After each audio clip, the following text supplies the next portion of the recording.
What does it mean to dream? When does a dream become a truth? Welcome to Ostracon, a podcast that translates fragments into the whole from which they came. In the Old Testament book of Genesis, Jacob has a dream. He's on a journey. He goes to bed, puts his head down on a stone, and overnight he dreams that he sees what's traditionally translated as a ladder, but that's not really the word. It's also been translated staircase, but it also can be translated as something that is piled up, like a mound, or even like a pyramid or Babylonian ziggurat with a temple on top. And he sees this ramp or stairway or ladder and angels coming up and down both directions. And God is with him, and God makes him a promise. When he wakes up, he's convinced the stone is something special. He covers it in oil. He builds it into a shrine or a temple. There's, interestingly, legends that surround this stone. It was alleged to have been taken to Scotland and became the stone of Scone, which was the stone on which monarchs were crowned. Allegedly, it was later taken from Scotland by the English king Edward I and was incorporated into a coronation chair that was used in England and is still used in England, although the stone in the last couple of decades was finally returned to Scotland after centuries. But when we have Jacob lying on it, dreaming, it's a dream of symmetry. Heaven and earth are connected. God is with humanity. And there is movement between, from earth to heaven, from heaven to earth. And the episode of this dream is surrounded by very interesting symmetry, like wings coming out on either side of it. He's on a journey when he has the dream.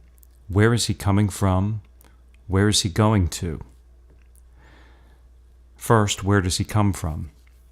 Jacob and his brother Esau were the sons of Isaac. They were twins. Esau was born first, Jacob immediately after, holding on to Esau's heel.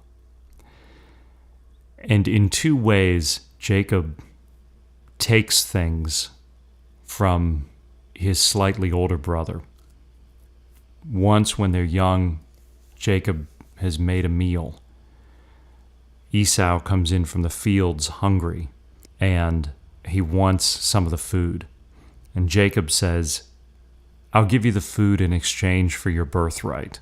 In other words, your special recognition and special inheritance as the firstborn. And Esau gives it to him in exchange for the food. Later, when their father Isaac is dying, he asks Esau to go hunt for him and bring him the game the way that he likes to eat it so that he can give him a final blessing. Jacob's mother, Rebekah, hears this as she hatches a plan with her son that he would go kill a goat that they had on hand, prepare it the way his father Isaac liked it, and because his skin was smooth and Esau's was hairy, he would put the goat hair on his hands and around his neck so that he could pass as Esau if his nearly blind father touched him. So while Esau was still out hunting, Jacob goes into Isaac and brings him the food and asks for his blessing. And Isaac asks, "Who are you?" And he touches him, and he feels the fur on his hands. And he says, the voice is Jacob, but the hands are Esau's. He also leans in close to him and smells him and says that his son smells like a fresh field. There's a question as to whether or not Isaac is actually fooled. But he gives Jacob his blessing instead of Esau. Esau comes back shortly after. Isaac at that point speaks surprisedly, "But who came before you? Who did I give my blessing to?" And Esau, realizing that Jacob has taken his blessing, he weeps bitterly.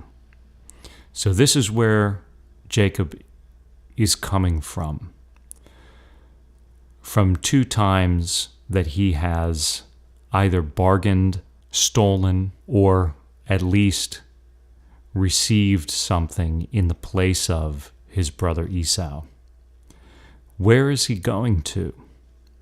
He's going to find a wife.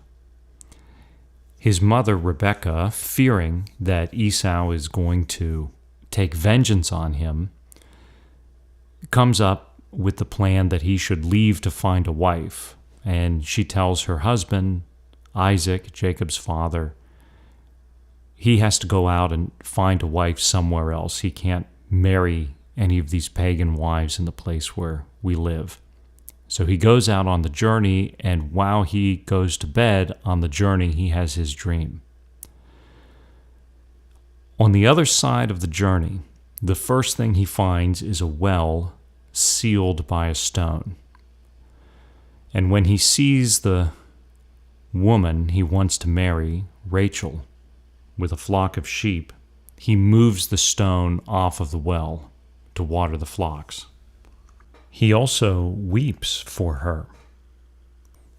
Jacob wants to marry Rachel, so he offers a deal to her father that he'll serve him for 7 years, at which time he could marry Rachel. They make the deal. Jacob works for 7 years. On the night that he's to receive his bride, Rachel's father tricks him and instead brings to him Rachel's older sister, Leah. Leah's brought in under a veil. They're married. And in the morning, it says, Jacob was amazed. There was Leah. He goes to Leah and Rachel's father and says, "You tricked me." And the father says, "Well, you're married. Work for me another 7 years, and then you can have Rachel." So Jacob serves him for another 7 years, and then is allowed to marry Rachel. There's a strange symmetry here. Twice Jacob takes from his older brother Esau. First, his right as the firstborn, then his blessing. And on the other side of the dream, twice he serves. 7 years each time. A number symbolic of perfection. He takes from his brother the status as firstborn. And when he looks for his wife, he longs for the younger Rachel, but is given instead the firstborn Leah. There's a balance. There's a doing, there's an undoing. There's a receiving, there's a giving. Tricking and being tricked, taking and serving. And there's another symmetry here on both sides of this dream. It's a symmetry of separate ways and of unexpected fruitfulness.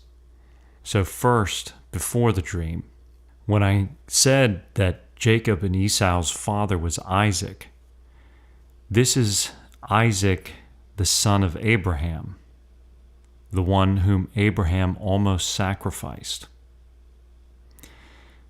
Abraham and his wife Sarah couldn't conceive a child. They were both old when finally, and surprisingly, she had Isaac, and she laughed.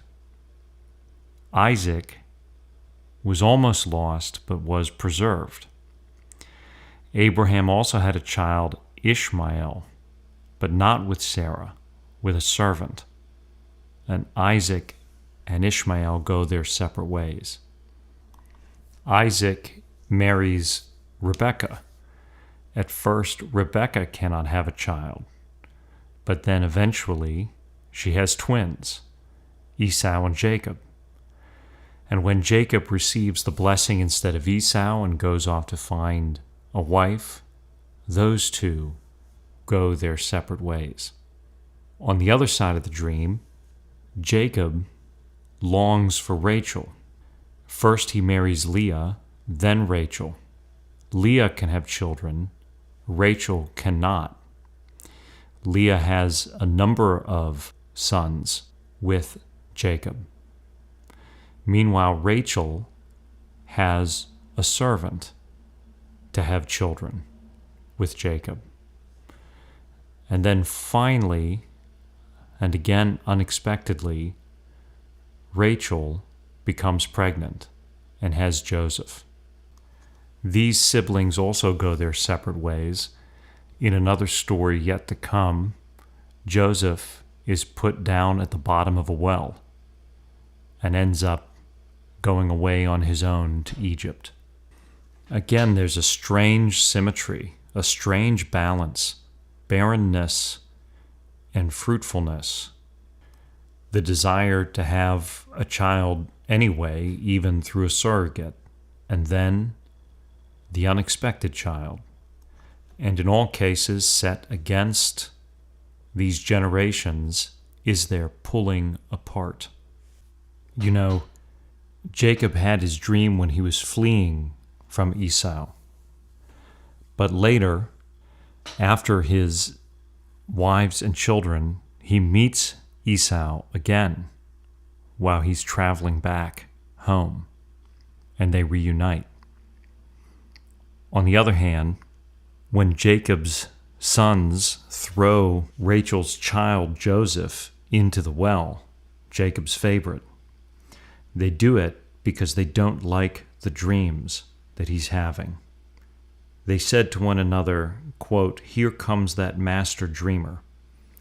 Let us kill him and throw him into one of the cisterns. We could say that a wild beast devoured him. We shall then see what comes of his dreams."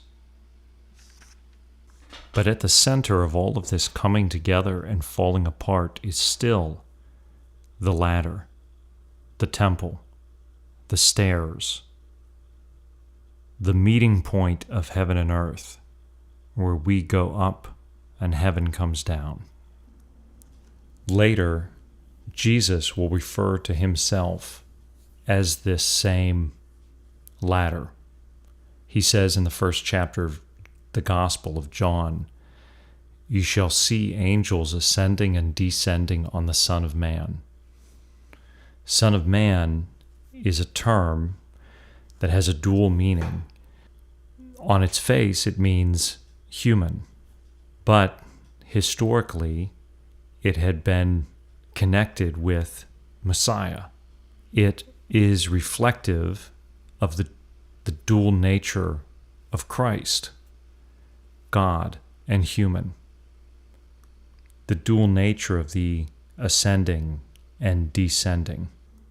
Among all these symmetries of the human experience that rises and falls, seeks and fails, surprises and betrays, this human form is still the temple, is still the stairway, destined for divinity in the person of Christ that marries it to the divine. It is the need for mercy and the way that mercy comes. It is the sign of hope when we are lost and wandering. It is the journey. It is a thing we can touch. It is a rock pillow turned into a temple. It is a dream. It is the step after step of all these strange and beautiful things that cause us to know and cause us to ask, and we go up them, climb them, upward, towards the divine to which they point, the beauty that leads to the source of beauty, and that also comes down to us in this form, made what we are, to be one, to return.